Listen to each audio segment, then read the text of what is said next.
Pouvez-vous vivre sans téléphone? Répondez par oui ou non aux numéros qui sont affichés au bas de l'écran sur ce plateau.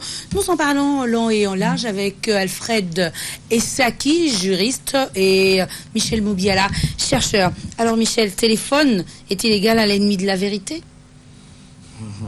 Est-il égal à l'ennemi de la vérité? C'est trop fort. Comme non, le téléphone n'est pas égal à l'ennemi. C'est le constat. Il n'est pas égal à l'ennemi de la vérité. Le téléphone a pris cette appellation, je pense, juste après la chanson « Allô téléphone » de Charles Mombaï. Charles Mombaï, oui. Paix à son âme. Paix à son âme, ouais. Et le téléphone n'est pas en réalité l'ennemi de la vérité. Mais ce que nous voyons... Ce que nous voyons, c'est que les gens se cachent un peu, on en a parlé lorsqu'on a parlé de mineurs, les gens se cachent un peu sur le superflu, sur le semblant pour que les autres croient que... j'ai donné certains exemples en fonction de la verbalisation, en fonction de ce qu'on dit, mais en fonction aussi des profils. Hein. Aujourd'hui, au téléphone, vous allez sur Facebook, vous voyez une personne élégante comme vous n'avez pas idée, mais vous voyez la personne en face, c'est totalement différent. Donc c'est le contraire total de ce que vous avez vu sur le téléphone, sur votre profil. Le téléphone, en réalité, devrait nous aider parce que la plus grande utilité du téléphone dans notre vie courante, c'est dans les cas d'urgence. C'est lorsque je sais que je ne peux atteindre personne, je peux appeler.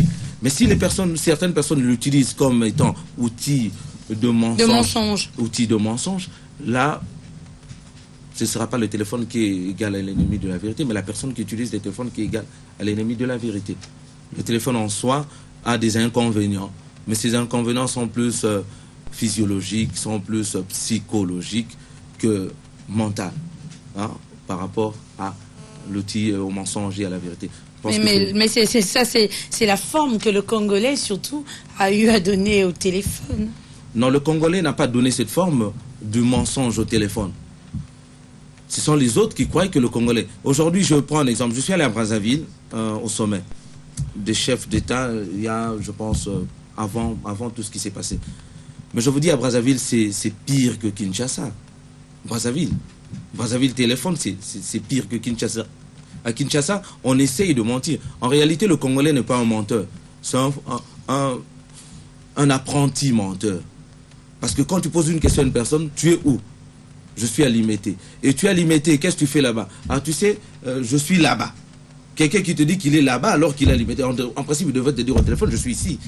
Donc il y a certains langages où quand on te dit au téléphone, tu comprends directement que cette personne te trompe. Mais tu ne veux pas le lui dire ouvertement. Tu dis, ah, c'est un apprenti menteur. Parce qu'un bon menteur, c'est mentir. Il a l'air de tout sauf du menteur. Il a l'air de tout sauf du menteur, un compliment? Oui, je voudrais dire, par rapport à ça, je pense plutôt que le téléphone concourt aussi à la manifestation de la vérité. En matière, quand vous êtes devant les juridictions, les enquêtes permettent de rétablir la vérité grâce au téléphone. Les questions de criminalité, quelqu'un qui tue à la Gombe, qui appelle ses complices successivement, ou bien les auteurs intellectuels. Comme disons, les auteurs intellectuels du crime, ils appellent, disent, c'est comment? Quand on vérifie, on se saisit du téléphone. Aujourd'hui, le téléphone a permis de résorber un peu le problème de criminalité parce qu'ils utilisent les mêmes téléphones. Ils appellent les auteurs intellectuels, ils appellent les complices et facilement, on retrouve les auteurs de différentes des crimes que nous avons eu à déplorer dans la ville de Kinshasa. Mais cela n'empêche pas le téléphone d'être égal à l'anti-vérité.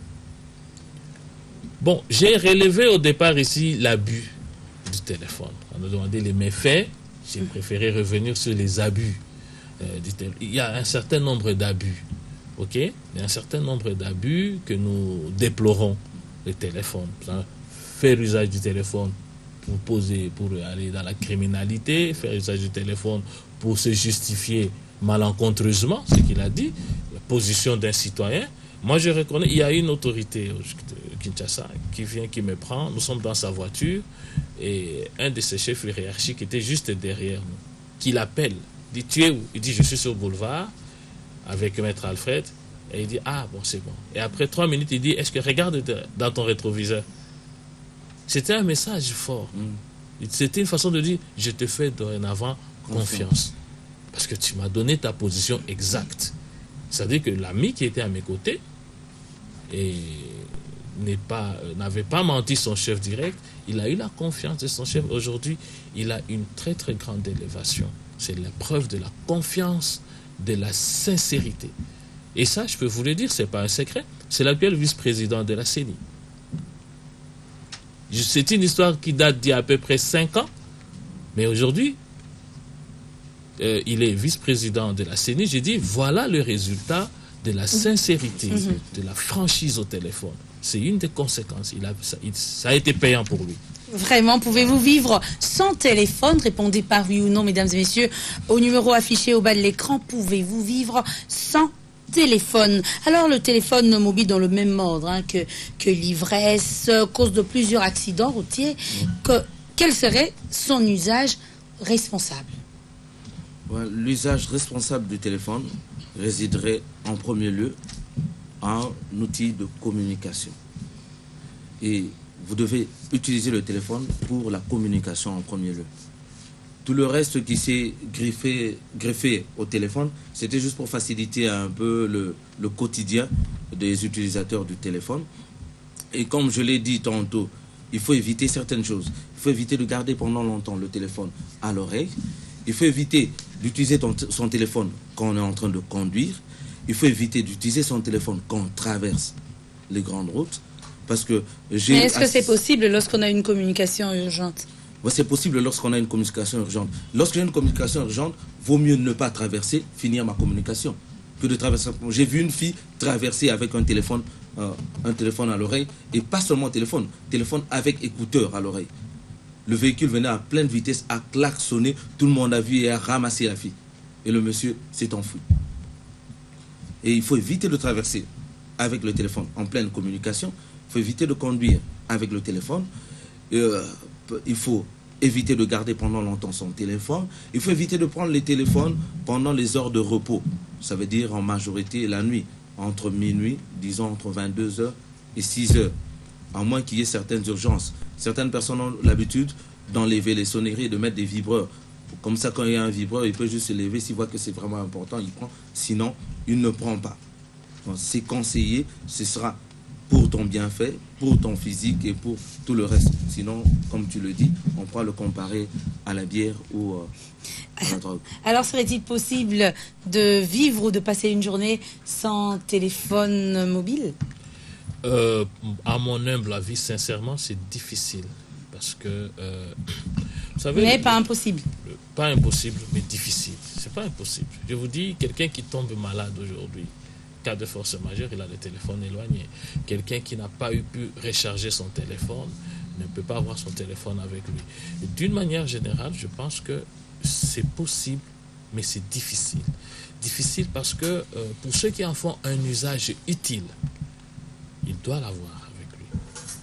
Il doit l'avoir absolument avec lui. Ça, c'est très, très important. Alors, Michel Moubiala, la question posée aux téléspectateurs, nous vous la posons aussi. Pouvez-vous vivre sans téléphone?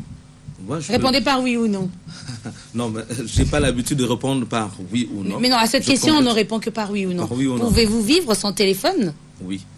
Oui. Merci d'avoir répondu positivement à notre invitation. Mesdames et messieurs, n'oubliez pas, le téléphone comme la bière, à consommer avec modération.